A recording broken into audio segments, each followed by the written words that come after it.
They say money can't buy happiness, but it can buy silence, control, and distance from the people who drain the life out of you. For 13 years, I traded sleep for spreadsheets, friendships for forecasts, and my 20s for one promise I made to myself. One day, I'd live in a house no one could take from me.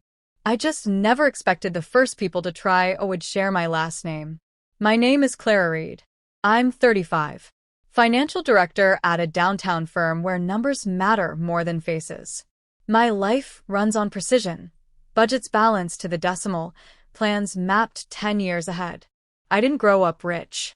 I built every brick of my future by hand, skipping vacations, saving bonuses, buying stock instead of dresses. Discipline became my religion. And this spring, it paid off. I bought my dream house. 3 bedrooms, floor-to-ceiling windows, light pouring in like forgiveness. The kind of place that makes the silence feel earned. But the best part? My office, smart home system, temperature control, and an enclosed terrace where no one can see me. Privacy. The one thing I never had growing up. The deed is in my name only. My money, my house, my peace. Or so I thought. I lived there with my husband, Ryan. We'd been married 5 years. He's a business consultant, one of those people always traveling for work, gone weeks at a time, his suitcase always half-packed. We were functional, like 2 people sharing the same train car, each looking out different windows. It worked, mostly. Ryan's sister, Mia, was 32. Married to Dylan, a self-proclaimed travel influencer who hadn't seen a paycheck in 2 years. They were the kind of couple who loved to talk about manifesting abundance while borrowing money from everyone around them. Always struggling, always promising to pay back. I'd been covering their rent for months, quietly, resentfully, because Ryan asked me to. They just need time, he'd say. Time apparently meant my money. Then came the break-ins. 3 houses on my street hit in 2 weeks. I didn't wait for the police to do something.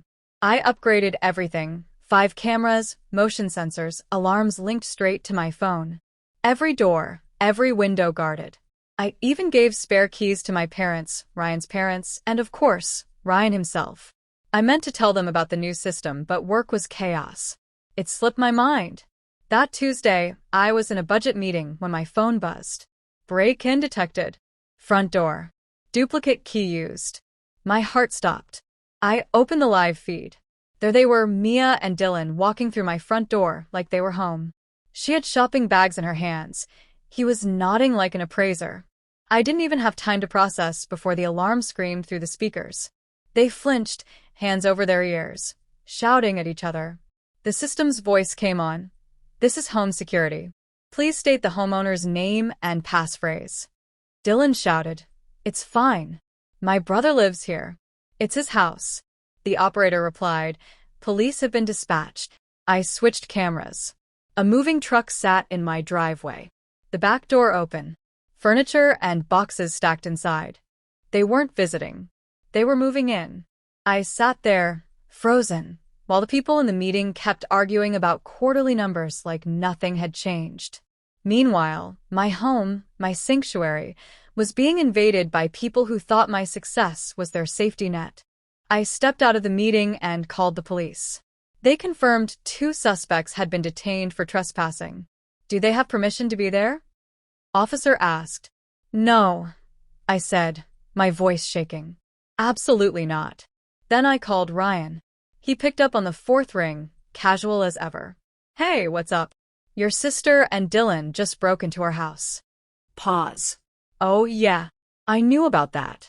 My stomach dropped. What do you mean you knew? They got evicted last week. I told them they could stay with us for a bit. It's not a big deal.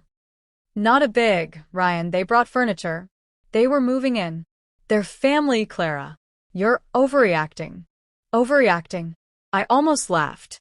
They were arrested for trespassing. You called the cops on my sister? He shouted. I didn't. The system did. Well, fix it then. Tell them it was a mistake. It wasn't a mistake. He went quiet for a second, then said coldly, You're making this into something it's not. That was the moment I realized. I was alone in this marriage. After hanging up, I called his mother. She answered with the kind of calm that comes from entitlement. Yes, I knew, she said. I told them to move in with you. You have the space, Clara. Family helps each other. They broke into my house. Oh, don't exaggerate. You're acting like a stranger. They needed help.